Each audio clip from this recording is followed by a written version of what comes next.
I definitely believe that resilience was something that's been part of my story the entire time. Just I joined the Marine Corps like I was 18, 20 years, but during my military career, I spent time in California, in Camp Pendleton and San Diego. We were mortared, we were attacked by shells coming into the camp. I had a few Marines that were injured, but there's a lot of challenges that I did face, but I never really thought about as much. The biggest thing for me was just adjusting to life after the Marine Corps. It's definitely lead by example because your actions speak louder than words. Hello, everybody. Welcome to another episode of In the Making, where we explore powerful stories of resilience, leadership, and transformation. Today, I am honored to have Matthew Wee, a former United States Corps veteran, foreign affairs officer, and a passionate advocate of veterans transitioning back into civilian life. Matthew's story is one of courage, commitment, and purpose. Over 20 years in the Marines, he learned the true meaning of resilience, teamwork, and leadership. Now, he channels those lessons in helping veterans navigate their life after service. Today, we'll dive into this incredible journey and how he's making an impact on the life of others. Let's get started. Matthew, so much for having us and joining us in the Making. Thank you, Naya. Appreciate being here in the Making podcast and ready to answer as much as I can. Your journey from military to civilian life is so interesting. You served 20 years in the Marines. What was the most unexpected change you faced when transitioning back to the civilian life? Yeah, that's a great question. So, 20 years went by very quick. I joined the Marine Corps when I was 18 years old. But the biggest thing that helped was the pandemic of 2020 and 2021. A lot of the traditional classes that we normally Yeah. do in person was on WebEx online. It was just something that we were not used to. And just it's a very different change of pace and a different life because in the military, everything is structured. It's very fast paced, mission driven. And then civilian, where I got to work on Apple Hill, become a defense contractor, and now was Department of State.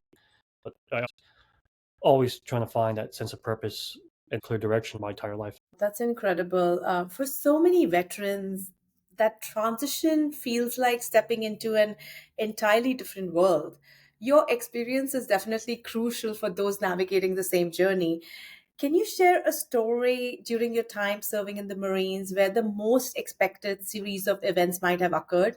And maybe that event shaped your life in a certain way? Oh yes, so just what there's a story that always comes up when I do an interview. Is just something that I went through in uh, in Burkina Faso and Ouagadougou in Western Africa. I was there for about 3 years, but in the middle of my tour in 2014, there was the Burkinabe uprising, which there was riots going on at the same time, buildings being burned down, people in different aspects of their military taking action. But one of the biggest things for me is that we had contractors and service members, and other people that we took care of when I was working at the U.S. Embassy in a hotel that was ransacked by the rioters. So I had to help coordinate with the embassy security, also talking to the embassy leadership team and trying to get them get these individuals to safety. I even had to shelter the contractors at my place because they couldn't really stay at the embassy, and the leadership that was there with me in this embassy was out of the country for a meeting. So I had to step up and make critical decisions, talking to the embassy country team, informing them what was going on, talking to the people I work with from the they're giving me advice, telling me what's going on, and then continuing to take that judgment and bring it to the country team and make decisions that normally I would not have to. But it helped me understand to remain calm under pressure because people are going to trust Yeah. my judgment. It definitely helped me. That I love taking care of people. It helped me in that leadership approach. Wow, that's an incredible story. It almost felt like a scene from a Hollywood movie. Did you think you had to reflect back on your decisions to continue serving what you're doing, what your future looked like at that moment? Did you feel like doing something else? Yeah, there's always times where you make a decision that you look back in hindsight, back in the future. When you're in the future, just going back and seeing what you can do differently. But it's something that we're taught to make a decision right then, and we have to live with it. But I've always taken a look at my past decisions and try to better myself in the future. Yeah, leadership in the military is about responsibility and sacrifice. And leadership is also viewed differently in the civilian world. How did your military leadership style evolve as you transitioned your role as a foreign affairs officer? Like you said, the leadership, I was direct, mission oriented. I was a staff non-commissioned officer, which meant I was enlisted, but I took care of my junior Marines and also other people. But when I worked in different environments outside, it was always about being direct and getting the mission accomplished in the best way possible. But in the civilian world, it's been only 3 years, but I was able to learn everything. I did a fellowship on Capitol Hill here in Washington, D.C., working in Congress, and then becoming an event planner with a Department of Defense contracting. In this type of environment where I'm in right now as a civil service employee, it's definitely a lot of collaboration, patience, and understanding that hey, things are going to get done, but it's going to get done a certain way, and you have to try to adjust, especially in the Department of State where you got to be more diplomatic. There's more Correct. listening, building consensus, understanding different perspectives, which I did in the military, but it's a lot more you do in the federal civilian world. Yeah. So you were in military first, and then did you move to the Marines, or were these two different chapters of your life? No, so I joined the Marine Corps like I was 18, 20 years, but during my military career, I spent time in California, in Camp Pendleton and San Diego, deployed to Iraq. I had the opportunity to go to Bahrain to do security forces, and then went to Germany for admin. And then while in the Marine Corps, I had the opportunity to work in the U.S. Embassy. That's where in Burkina Faso I got the opportunity to do that, and then finished off the career, in North Carolina, and then the Pentagon, and then back to Virginia Beach. But yeah, a lot of it was the Marine Corps, but working with different aspects while in that service. Wow, that's very interesting. It's said that leadership isn't about a title, it's about taking responsibility. And sometimes the biggest battles happen off the battlefield, which is mental health, purpose, finding that new mission. You are an advocate for veterans and their transition. What are some of the common challenges you see veterans face, and what initiatives you believe could make the biggest difference in supporting them? Yeah, that's a good question. A lot of veterans like myself, I was struggling just trying to find that new identity and a purpose post service, but a lot of it was just trying to navigate and understand what I can bring to the table with what the skills I had. I got a master's in business administration, had that project management experience, and many different things that could be useful, but I didn't understand how to translate that Hmm. into my resume. A lot of the veterans we don't, so we have that 1 week or 2 weeks of courses that we take before we get out. But there is many different organizations out there that does bring that services to us. You got the Department of Veteran Affairs, you have the Department of Defense doing their stuff too, and then you have small nonprofits and organizations that help you understand how to navigate the job market, which is different than what we're used to. And same thing with dealing with mental issues. The initiatives that we need to do with our veterans, our service members, and our families, everybody who's part of the military family, is providing career mentoring, mental health support, and community engagement, which is very essential because a lot of the organizations I do support, we have social networkings, online, virtually, and in person. It's just something we need to do, and I do this with many different organizations, like the one I'm trying to help start up, which is Voice Ventures. I volunteer doing a director of events with Vest Industry, part of the key community, being one of their mentors, helping out with Act Now Education, and then continuing to help out Leader Transition Institute as a board member. There's the Travis Manning Foundation, the Wounded War Project, Team Red, White, and Blue, and many other organizations that help fill and bridge some of these gaps that we have. But a lot of these organizations were key to my transition because I utilized a lot of these during the pandemic, and many different other organizations that are very helpful in getting where I need to be right now. Matthew, are you sure you only have 24 hours in a day? Yeah, It sounds like you do a whole lot of things in those 24 hours. There's so much to learn from each one of us. From you, we all need to learn the art of project management. It's one thing to survive the battlefield, but thriving afterward takes a whole different kind of strength. In a world where veterans are often seen as heroes, what's the most human aspect of the struggle that people overlook? yeah, because I know, we have, all these movies, we have all these books, these video games Yes, that look at veterans as, heroes. The guy who's in the guy or girl, who's in the the combat zone, uniform. yeah, in uniform. But there's people overlook the vulnerability that veterans and their families face during the transition. In the beginning, it's you go through your recruit training, you go through officer candidate school, but when you're leaving, you have that 1 or 2 weeks to fill out that resume that you probably haven't done before. The network in a way that's something completely different.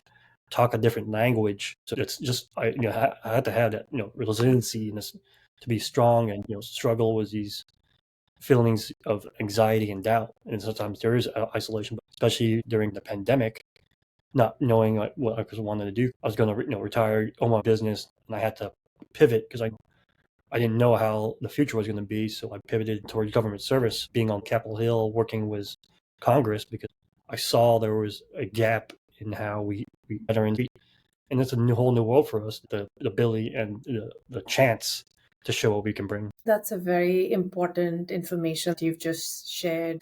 If you're not on the other side, it's difficult for people to understand the toughness you have to carry from the time you, even before you get into military or, Marine Corps, a certain fit and certain aptitude and the mental fitness that comes with it. A lot of times people ignore the fact what kind of resilience you need to not only reach there but also survive those environments. Was there any story of military that you would like to share with the audience that would have shaken your world in a good or a bad way and carry something from that moment or that minute or that hour with you? Yeah, so yeah, that's a definitely a great question. Like I said, I turned 18 in June of 2001. Went to recruit training in San Diego in July of 2001, and we all know what happened a few months later, Mm. September 11th. And I was in boot camp, training Camp Pendleton, which is the base up in the San Diego area. But we'd had our field fire, which is after our initial shooting training. The field fire was just putting on our flak jackets, our helmets, and just training as we're going to be in battle. But that day, I remember my drill instructors pulling us to the side and telling us, "Hey, do we have any family here in New York, or in those specific areas?" We didn't know what was going on. We just, as recruits, we have no clue, because this was before personal The cell phone world. phones. Yeah, social media was just the newspaper or Correct. desktop computers. We had no idea what was going on during September 11th, and I found out through newspapers, I think letters. I don't remember if we were able to watch the broadcast, but I remember watching it afterwards, and I remember it's something that you'll never forget. Like my story of September 11th was in boot camp as a 18-year-old, just figuring out in the Marine Corps. I understood we were going somewhere, and did have the opportunity to go to Iraq and serve there. But as somebody who's in the military, we appreciate the chance to do that, be with our fellow Marines, sailors, soldiers, and airmen, and just be out there to support. And those things are I keep in my mind a lot of times. Wow. Yeah, this is a very different September 11th story that I've heard. I've seen many documentaries, many movies on September 11th because we are all intrigued till today what exactly went wrong. We all have our different versions and everybody have their own unique stories. Do you think your life changed in a different way since you learned? Were you scared to continue serving? I mean, probably did in the back of my head, but I kind of knew what I was getting myself into. It was just more explaining to my family, because they were concerned for me. And yeah, it was rough, just more so trying to figure that out. And when I did go to Iraq, my family did get together. I saw all my cousins, my aunts and uncles in the Bay Area of California. It was amazing. Then when I came back, they welcomed me back. it was just a different experience. And Well, we salute you for your service, and we have tremendous respect for what you've done, because behind the uniform, there's a person who's lived through experiences that one can only imagine. And how do we bring that to light on our regular conversations is by doing what you're doing in creating a space, a secure, a safe space for people who've been there, done that. And now when they're out, they have people like you to lean on to learn from and grow from. I'm just curious to learn a little more if you're ready to share. I want to know your side of Iraq. I want to know what happened in Iraq while you were there for a few years. How was the life there? How was the struggles there? yeah, so I spent a lot of time in the Middle East, Iraq, Bahrain, Mm. Kuwait. But when I was in Iraq, this was like 2004, like February to August. I was in Ramadi, what we called Camp Blue Diamond. I remember, flying from California to Kuwait, and from Kuwait, we convoyed into Iraq. I was part of that support network in the convoy. We got to our camp, and I was doing my job as administrator. I was the one supporting people, paperwork, making sure they were taken care of. They got paid, they got their awards, they got promoted on time. Being in Iraq though at the time, yeah, I never really got to uh, you know fire a weapon right by the grace of God. But we were mortared, we were attacked by shells coming into the camp. I had a few Marines that were injured by that, and also we had one Marine, Gunner Sergeant Sean A. Lane, that passed away from getting hit by the rappel or the mortar shells. But when I was being in Bahrain, it was an amazing experience doing security forces, taking care of Marines, making sure they're trained properly when they help out security at the embassies. But Bahrain also too was a different challenge.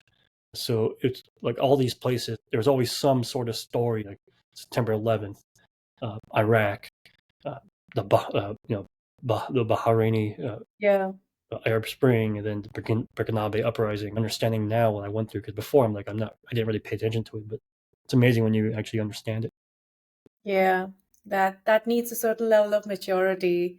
And also when you're, I think, in that space, you're just so confined to, and you have that rhythm of just moving forward with where you are heading.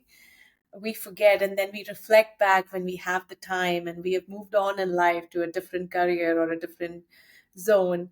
And resilience isn't about bouncing back, it's about growing stronger. And your story exemplifies that, Matthew, so much more stronger. I wanted to talk about resilience. It's a key theme in your story. How has overcoming personal challenges helped reshape your approach to mentoring and serving veterans? I definitely believe that resilience was something that's been part of my story the entire time, just Right. ranging from my family, immigrated from the Philippines, and I was born here in the United States. But there's a lot of challenges that I did face, but I never really thought about as much. But the biggest thing for me was just, adjusting to life after the Marine Corps. It's 18 to 38. That was the biggest chunk of my life. That's why I volunteer. Even when I was active duty, I volunteered for the Single Marine Program or other organizations. It's something that I continued to do. All these experiences continue to make me empathetic and understanding. A lot of it to me is about helping that veteran, continue to give them advice, help them in the right direction. But I understand resilience is Yeah. definitely crucial, supporting and to support others. Yeah, that's very valuable. In a world where mental health is increasingly important, what advice do you have for veterans struggling with PTSD, anxiety, depression, or just when probably they are transitioning to civilian life? Yeah, so that's definitely a great question, because when we do transition, we do our stuff with the Department of Veteran Affairs for our benefits. But a lot of times, people who are in the military, we could be very impatient. We could be very stubborn to the point where we don't want to Mm. get help, because we don't think there's something wrong with us, that we're struggling, that we're not we don't have PTSD or anxiety, depression. So I did 20 something years, and I started looking through all my stories and looking through how I react to certain things. Before I utilized all these resources, I was trying doing stuff on my own. I didn't want to utilize these veteran resources, and it cost me time, money, and also doing things I normally would not do. So the best I could say is, reach out to these organizations, reach out to people in different mentoring platforms. There's so many organizations out there that you don't have to do this alone. Yes. Don't make those mistakes. I had all these resources, and I still made a few mistakes, but I learned and continue to seek help, get therapy. It doesn't have to be through the hospital. It could be through different veteran support groups or just trusted friends who never served in the military. So I building that strong support network. I was very stubborn. I didn't want to retire, but I had to because I couldn't make the next rank. I was lucky that I was able to go on the right path and not down the road where, unfortunately, some veterans take a critical path down the wrong way.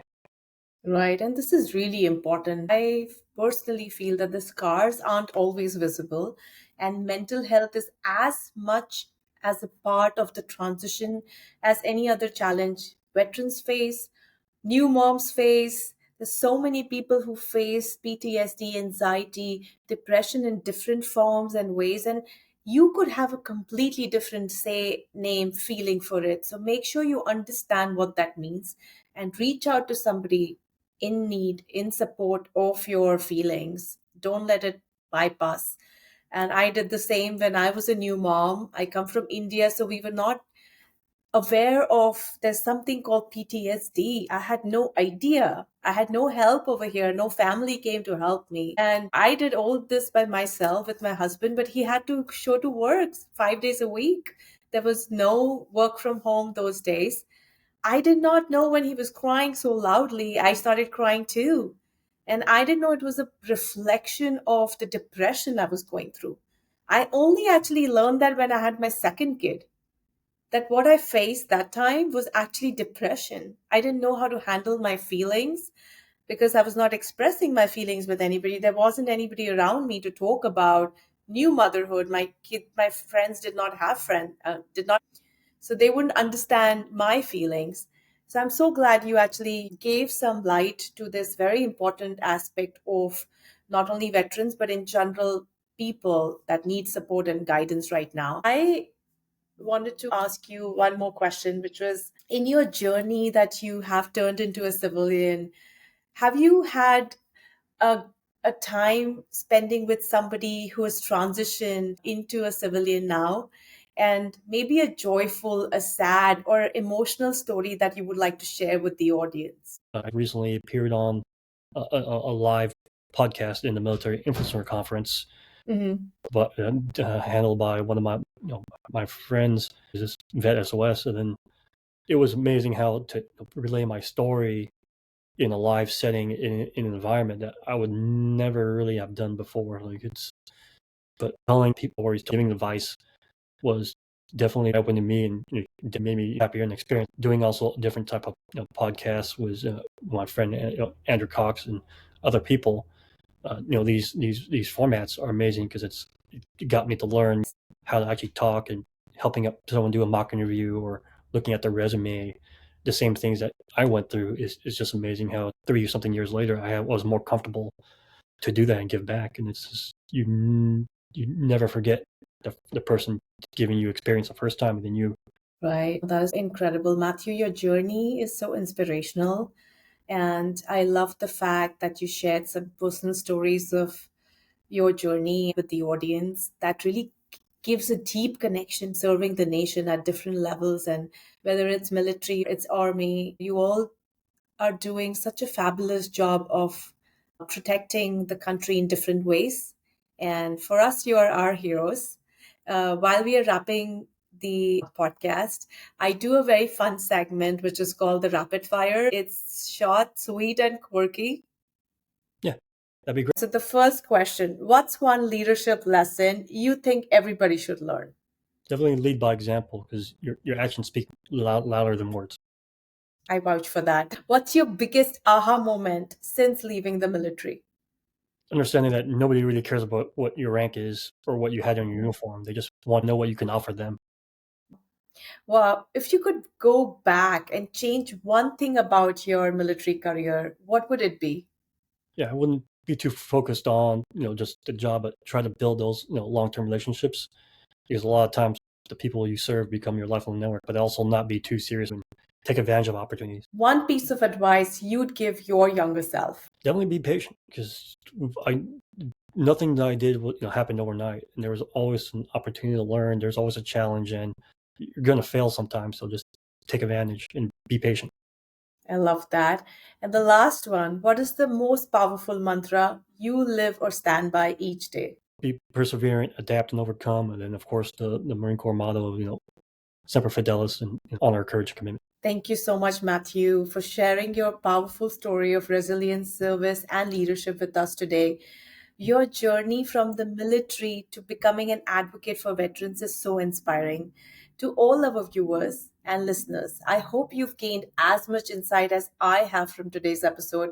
Remember, the road to finding your purpose after a major life transition is rarely easy, but with the right mindset, right people, right community, it's absolutely possible. Don't forget to subscribe, follow, leave a review, and keep following us as we continue to share more incredible stories in the making. Until next time, stay strong, stay resilient, and keep striving towards your purpose. Until next time, thank you and have a great day. Thank you, Nia.